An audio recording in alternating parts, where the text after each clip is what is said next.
दोस्तों, महाकुंभ चल रहा है। लोग आस्था की डुबकी लगाने को बस चले जा रहे हैं।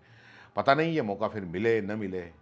जो जो चाहे जितना मतलब लेकर जिसको जैसा हो वो लेकर निकल जा रहे हैं। भीड़ भाड़ जाम सब बर्दाश्त करते हुए वो आस्था की डुबकी जो आपके पाप धो दे, सारे पाप से मुक्त कर दे, शुद्ध कर दे और ईश्वर के एकदम एक कदम और नज़दीक ले जाए, ऐसी महाकुंभ आया है।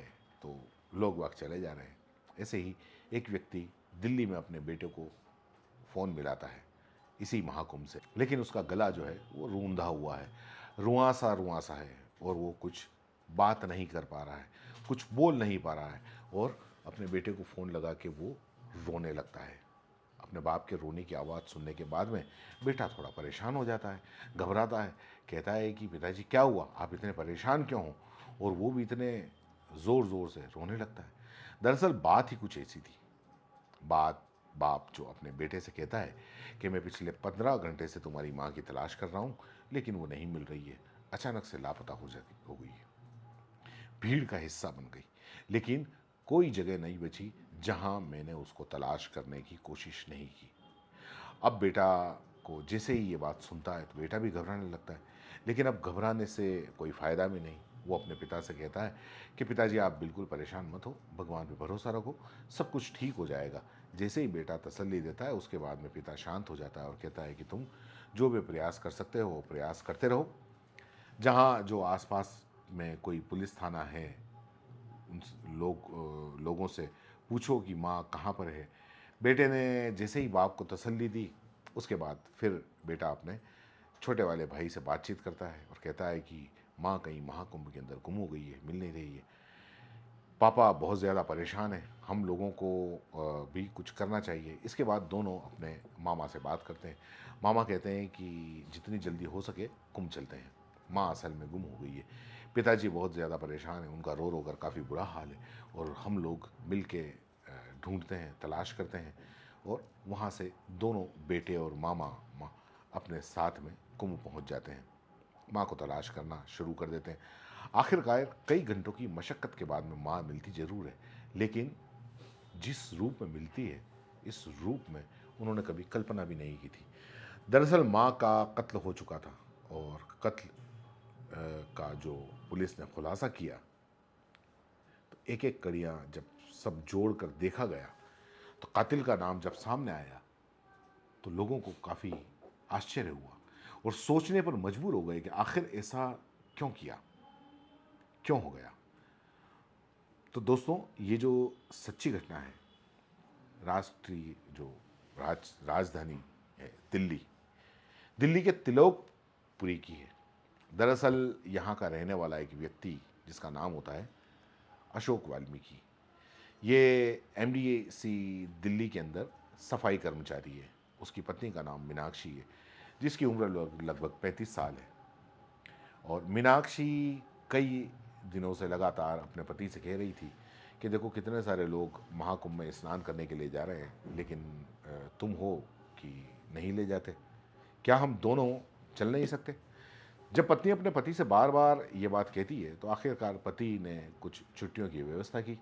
दिल्ली के म्यूनसिपल कॉरपोरेशन में वो सफाई कर्मचारी के पद पर काम कर रहा है, तो वहाँ से वो छुट्टी लेता है। छुट्टी लेने के बाद में वो 17 फरवरी 2025 को अपने घर से निकलता है और सीधा महाकुंभ के लिए निकलता है। अपनी पत्नी को लेकर महाकुंभ पहुँच जाता है और यहाँ जाने के बाद में 18 फरवरी 2025 को दिन भर वो स्नान वगैरह करते हैं, घूमते हैं और फिर अचानक ही एक भीड़ का एक रेला सा आता है और रेला आने के बाद में उसकी पत्नी का हाथ छूट जाता है। वो अपनी पत्नी को आवाज़ लगाता रहेगा, लेकिन उसकी पत्नी अचानक से गायब हो जाती है। तब वो बहुत ज़्यादा परेशान हो जाता है। जब आसपास कोई पुलिस वाला नहीं दिखाई दे रहा था, तो वो पुलिस वाले के पास में जा रहा था, कह रहा था कि साहब मेरी पत्नी मेरे साथ तो थी लेकिन अभी नहीं है, लेकिन अचानक हम भीड़ से जब निकले तो वो गुम हो गई। मैंने उसको हर जगह तलाश करने की कोशिश की लेकिन नहीं मिल रही है, आप मेरी मदद कर दीजिए, यहाँ से कुछ नहीं हो सकता। उसके बाद में पुलिस बोलती है कि अभी फ़िलहाल हम यहाँ कुछ नहीं कर सकते। उसके बाद वो खोया पाया केंद्र पहुँचता है और खोया पाया केंद्र में जाने के बाद वो अपनी पत्नी के बारे में इधर उधर लोगों से बातचीत करता है। बातचीत करने के बाद में वहाँ से वो निकल जाता है और फिर फील्ड में जाता है। और अ, कब पूरी रात ऐसे ही बीत जाती है पता ही नहीं चलता। अगला दिन निकलता है, अगले दिन निकलने के बाद वो अपने बेटे को फ़ोन लगाता है, क्योंकि घर पे 3 बच्चे हैं। बड़े वाले बेटे को फ़ोन करके वो कहता है कि बेटा, तुम्हारी माँ, जहाँ मैंने तुम्हारी माँ की तलाश की इधर-उधर, वो काफ़ी है, लेकिन वो नहीं मिली। आखिरकार करूँ तो क्या करूँ? बाप अपने ही बेटे के सामने जब रोने लगता है, गिड़गिड़ाने लगता है, तो बेटा कहता है कि पापा बिल्कुल भी परेशान मत हो, सब कुछ ठीक हो जाएगा, सब कुछ पहले जैसा हो जाएगा, लेकिन आप बिल्कुल घबराओ मत। अब जो बेटा था, जिसका नाम अश्विन होता है, वो अपने भाई आदर्श से कहता है कि पापा का फ़ोन आया था, पापा बहुत ज़्यादा परेशान हैं और इसलिए हम लोग महाकुंभ में हमको चलना चाहिए और माँ को ढूंढना चाहिए, मदद करनी चाहिए। वो अपने मामा को फ़ोन करते हैं, यानी कि अ, जो मामा हैं उनको फ़ोन करते हैं, प्रवेश आदर्श उनका नाम है, और अश्विन और ये तीनों मिलकर दिल्ली से वो प्रयागराज के लिए वाहन पकड़ते हैं। वहाँ से सीधा वो प्रयागराज पहुँचते हैं। प्रयागराज में सबसे पहले उतरते हैं वो प्रयागराज जंक्शन पर। वहाँ जाने के बाद तीनों हाथ में एक एक फ़ोटोग्राफ होता है। फ़ोटोग्राफ लेने के बाद में वो स्टेशन पर गुजरते हैं, हर व्यक्ति के पास में जा रहे हैं कि क्या तुमने इनको देखा है। अपनी माँ का फ़ोटो बता रहे हैं, अलग अलग वो इधर उधर है, वो हुलिया भी उनको बताते हैं, हुलिया बताने की कोशिश करते हैं, लेकिन तीनों आपस में एक दूसरे से के संपर्क में थे। उन्हें डर भी लग रहा था, छोटा भाई था, कि कहीं ऐसा ना हो कि भाई गुम हो जाए। ऐसे में वो करते करते एक थाना, दूसरा थाना, और कई थाने में वे जाते हैं। तीनों को मौका जहाँ जहाँ जैसे जैसे मिल रहा था वो जाते हैं। उनके मामा को मौका मिल रहा था, वो मामा जो होता है वो भी हर जगह, थाने के अंदर, चौकी के अंदर, पुलिस वालों से, जो कोई भी दिखाई दे रहा था उससे वो पूछताछ करते हैं। हाथ में उनके तख्ती भी लटकी हुई थी, तख्ती पर माँ का फ़ोटो था, और फ़ोटो लेकर वो घूम रहे थे। खोया पाया केंद्र जाते, खोया पाया केंद्र जाकर वहाँ अपनी माँ का नाम बताते, उनसे पूछते, लेकिन कुछ उनकी जानकारी मिल नहीं रही थी। और जहाँ जहाँ भी थाने में और चौकी में जहाँ भी जा रहे थे, वो उनका नाम, पता वगैरह सब कुछ दर्ज करा रहे थे, फ़ोटो दे दे रहे थे। उसके बाद में वो दारागंज थाने पहुंचते हैं। दारागंज थाने पहुंचने के बाद में जैसे ही वो फ़ोटो उनको दिखाया जाता है, तो पुलिस वालों को तभी एक पुलिस वाले की नज़र पड़ती है, और उस फ़ोटो को देखने के बाद में वो पुलिस वाला कहता है कि हो ना हो, मुझे ऐसा लग रहा है कि झूसी थाने में एक महिला मिली है, तुम्हें वहाँ जाना चाहिए, वहाँ जाकर बातचीत करनी चाहिए, हो सकता है तुम्हारी वहाँ मिल जाए। उन्हें तो बस एक उम्मीद की किरण किरण चाहिए थी। उनको बस एक यही था कि कहीं से कुछ भी इन्फॉर्मेशन आ जाए, कुछ हो जाए, मिल जाए किसी भी तरीके से।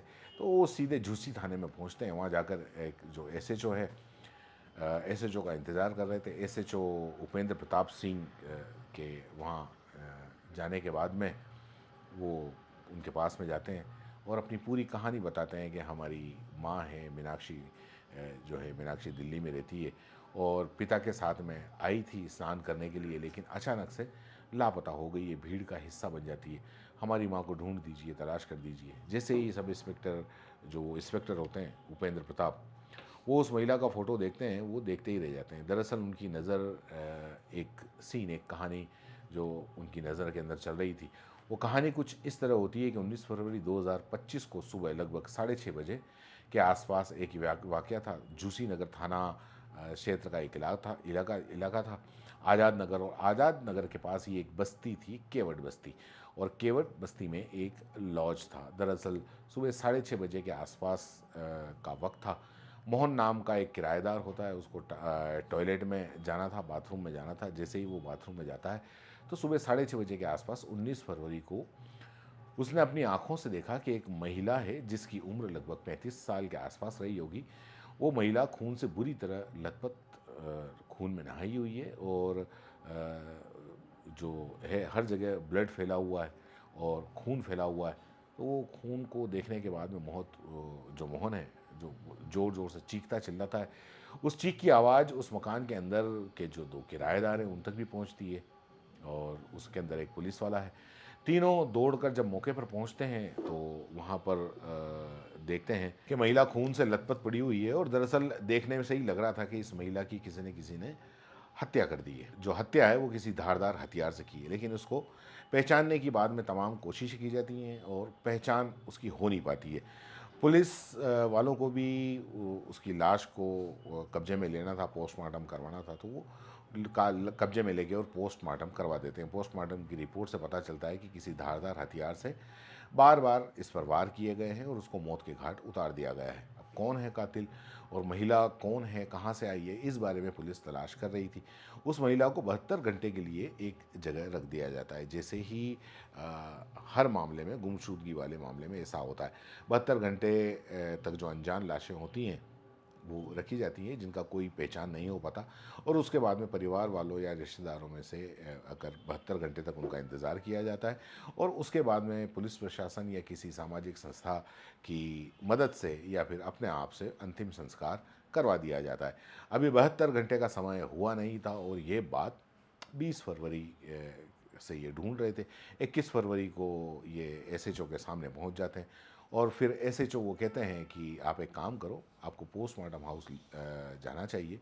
और वो पुलिस को बुलाते हैं, कहते हैं कि तीनों को आप पोस्टमार्टम हाउस लेकर जाओ, और यहाँ जाने के बाद में जो महिला मिली है उसको, जो लॉज के अंदर जिसकी हत्या हो गई थी, उस महिला को दिखाओ। हो सकता है कि ये उनको पहचानने की कोशिश करें, हो सकता है कि कुछ लिंक बैठे। तो पुलिस वाले, यानी कि जो वहाँ के जो एसएचओ हैं, वो उपेंद्र प्रताप सिंह, उन्होंने ये इनकी जो कहानी थी वो उनके दिमाग के अंदर चल रही थी कि गुमशुदा लोग अपनी माँ को ये तलाश कर रहे हैं। उन्होंने कहा कि जाकर देखो। जैसे ही वो दोनों बेटे और मामा वो पोस्टमार्टम हाउस पहुंचते हैं, वहाँ जाने के बाद में सबसे पहले उनकी नज़र साड़ी पर पड़ती है। तो साड़ी को देखते ही वो ज़ोर ज़ोर से रोने और चीखने लगते हैं, चिल्लाने लगते हैं। दरअसल साड़ी से ही पता चल गया था, क्योंकि ये साड़ी तो माँ रोज़ पहना करती थी। माँ को देखते ही उनके जो पैरों तले ज़मीन खिसक जाती है। वो देखते हैं माँ को उस हालत में, उसके चेहरे को देख रहे हैं। जैसे ही वो देखते हैं, वो माँ से लिपट जाते हैं कि, और देखते हैं कि माँ अब इनकी उस दुनिया के अंदर नहीं रही है, किसी ने उनकी हत्या कर दी है। अब सवाल ये था कि आखिर किसने मारा, क्यों मारा। जो पुलिस के सामने भी ये सबसे बड़ा सवाल था। पुलिस वाले कहते हैं कि तुम परेशान मत हो, इस मामले की जांच की जाएगी और जितनी जल्दी हो सकेगा कातिल का सुराग लगा लिया जाएगा। उसके बाद में जो भी आसपास के जो सीसीटीवी कैमरे लगे हुए थे, उन सीसीटीवी कैमरों की मदद से देखा गया कि एक आदमी है, उसके साथ ये महिला थी। और आदमी को जब सीसीटीवी में दिखाया गया तो बच्चों से पूछा तो कौन है वो? तो वो कहते हैं कि ये तो हमारे पिताजी हैं। पिताजी यानी कि अशोक, जो कि एमसीडी दिल्ली में सफाई कर्मचारी है। जब पुलिस वालों को तसल्ली हो गई कि ये जिस जगह पर लॉज में रुके थे, पुलिस ने वहाँ जाकर जब पड़ताल की तो उन्होंने कोई आईडी वगैरह दी। तो बोले कि आईडी तो नहीं दी। 18 फरवरी 2025 की रात को लगभग 9 बजे के आसपास उस लॉज के अंदर आए थे। वो लॉज में वहाँ पहुँचने वाला था। उनका बेटा है वो उनका दोस्त बन गया था, वो रास्ते के अंदर मिले थे। उन्होंने उनसे कहा था कि भैया हम बहुत गरीब आदमी हैं, हम ज़्यादा पैसे दे के रुक नहीं सकते, अगर कहीं कमरा हो तो तुम हमको दिलवा दो। 4-5 घंटे ही हमको रुकना है, सुबह हमारी जल्दी ट्रेन है, हम निकल जाएंगे। 4-5 घंटे के लिए हमें कहीं सुला दीजिए। तो सुरेश बिन, जो उनका बेटा था लॉज वाले का, वो कहता है कि तुम परेशान मत हो, मेरी जानकारी में एक लॉज है, आप वहाँ चलो। वहाँ जाने के बाद में वो आराम से रह लेना, महज कुछ रुपया आपको देने होंगे। तो ठीक है, कोई दिक्कत नहीं। वो वहाँ जाते हैं और उनसे आईडी मांगी जाती है। तो वो कहते हैं कि अभी फ़िलहाल मेरे पास में आईडी है नहीं, लेकिन आप मेरे आईडी नंबर वगैरह ये जो भी हैं वो आप नोट कर लो। उनके पास में दरअसल उस वक्त कोई आईडी थी नहीं। उन्होंने कहा कि हम दिल्ली से आए हैं और थोड़ी देर रुकना है, हम वापस चले जाएंगे। उसके बाद में जब पुलिस आगे की कहानी जोड़ने की कोशिश कर ही रही थी कि आखिरकार कैसे जुड़े, और उन दोनों लड़कों से, अश्विनी और उसके जो भाई हैं, उनसे जो है वो आदर्श से पुलिस कहती है कि अपने पिताजी से बात कराओ, उन्हें बुलाओ। पिताजी को किसी जगह पर बुलाया जाता है। पुलिस वहाँ पहले से ही मौजूद थी।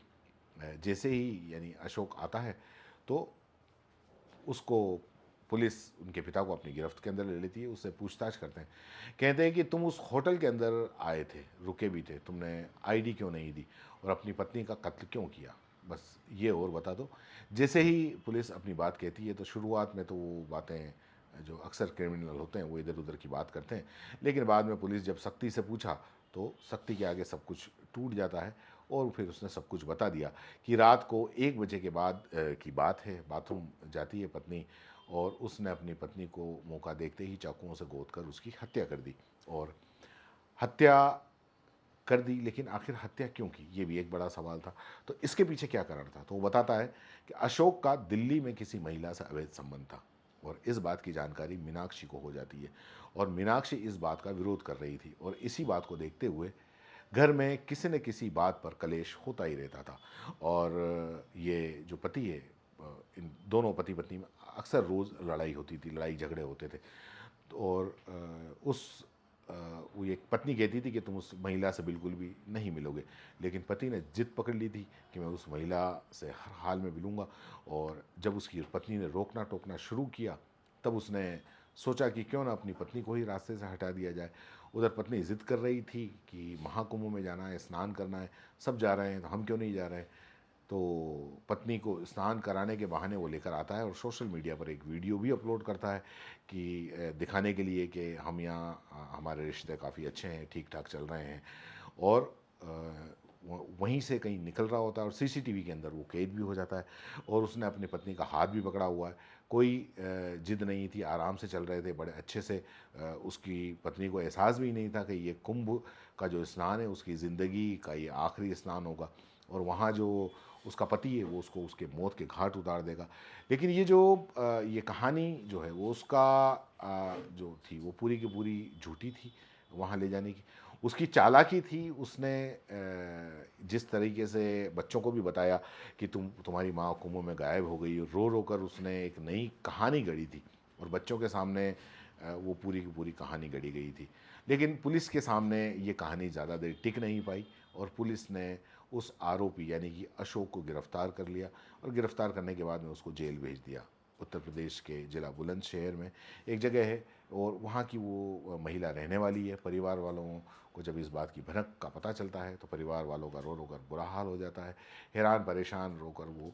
तो कुल मिलाकर ये जो कहानी थी, जिस तरीके से इसने इस पूरी कहानी को उलझा के, और था ये वो अवैध संबंधों की पूरी कहानी थी, और उसने बड़ी चालाकी से महाकुंभ का बहाना करके और अपनी पत्नी को मौत के घाट उतार दिया, और अपने बच्चों को और बाकी परिवार वालों को भी वो अंधेरे में रखना चाहता था। लेकिन पुलिस के आगे एक भी नहीं चली, और इस कहानी का खुलासा हो गया।